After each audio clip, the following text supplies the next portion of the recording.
आज हम बात करेंगे एक ऐसे नेता की जो किसानों की भी आवाज उठाता है, जवानों की भी आवाज उठाता है और इसके अलावा एसआई भर्ती का मुद्दा भी वो लेकर चलता है, बजरी माफियाओं की भी आवाज उठाता है। और ये आवाज सिर्फ सड़क पे ही नहीं बल्कि लोकसभा में भी ये आवाज इंचार की ही उठाता है। जी हाँ, हम बात कर रहे हैं हनुमान बेनीवाल की। हनुमान बेनीवाल ने एक ऐसी आवाज उठाई है जिससे अब किसानों को एक बड़ी सौगात भी मिल सकती है। किसानों के लिए एक बड़ा अपडेट भी है, वो सामने आया है। जी हाँ, हनुमान बेनीवाल ने एक सवाल उठाया है जिसमें जो केसीसी ऋण है जो किसानों को मिलता है 3 लाख के आसपास का, जो छोटे किसान है उनको मिलता है, उस केसीसी ऋण में जो सेवा शुल्क लगता है उस सेवा शुल्क को माफ करने के लिए है वो हनुमान बेनीवाल ने संसद में आवाज उठाई। हनुमान बेनीवाल ने संसद में आवाज उठाते हुए कहा कि उनका जो मूल सवाल था उस मूल सवाल में यही बात रखी गई थी कि जो किसानों के केसीसी मिलता है 3 लाख तक के, जो छोटे किसान है 3 लाख तक का केसीसी बिल जिनका पास होता है, उन किसानों का जो सेवा शुल्क लगता है। अब आपको मैं एक और बात बता दूं कि सेवा शुल्क होता क्या है।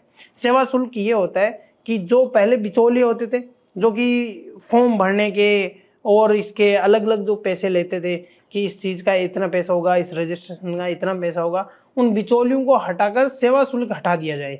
हनुमान बेनीवाल की ये मांग है।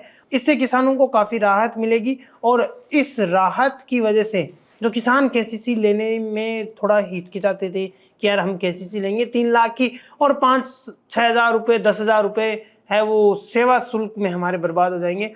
लेकिन अगर ये बिल पास हो जाता है तो ऐसा नहीं होगा, क्योंकि हनुमान बेनीवाल ने जो भारतीय बैंक संघ है उसके भी जिक्र करते हुए कहा कि उससे आप निवेदन किया जाए या उसकी पॉलिसी है वो थोड़ी चेंज की जाए। तब केंद्रीय मंत्री ने वापस जवाब देते हुए कहा कि हाँ, हमने भारतीय जो बैंक संघ है उससे बातचीत कर लिए, उससे एक डेलीगेशन भी भेज दिया और वहां से जल्द जवाब आने वाला है और इसके ऊपर पूरा काम किया जाएगा। इसमें अब ऐसा हो सकता है कि अगर ये जो सेवा शुल्क है वो माफ हो जाता है तो किसानों को राहत मिल जाएगी। और इसके अलावा भी एक बड़ा अपडेट है, वो सूत्रों से पता चला है कि हनुमान बेनीवाल का जब अगला सवाल जाएगा संसद में, लोकसभा में, हनुमान बेनीवाल का अगला सवाल है वो ये होने वाला है कि किसानों की कर्ज माफी है वो कर दी जाए, जो कि सरकारें बात करती आ रही है काफी समय से। अभी राजस्थान में जो बीजेपी की सरकार है उसने भी ये कहा था कि हम किसानों की कर्ज माफी करेंगे। गहलोत सरकार ने भी ऐसा कहा था लेकिन हो नहीं पाया है। तो वो कहीं ना कहीं अब हनुमान बेनीवाल सवाल उठाने वाले हैं।